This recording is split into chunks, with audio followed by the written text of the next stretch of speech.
यार भाई ये है ना जो फा कंपनी का है कंप्यूटर ECM है।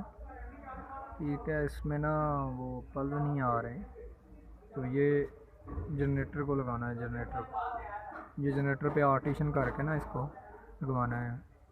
मसला था इन दो ट्रांजिस्टर में और ये रेजिस्टेंस में, और ये चेंज किए हैं और ये दो रह गए हैं, ये अभी चेंज करने हैं। अभी आपको दिखाएंगे अगली वीडियो में, नेक्स्ट में इंशाल्लाह आपको ये ओके करेंगे।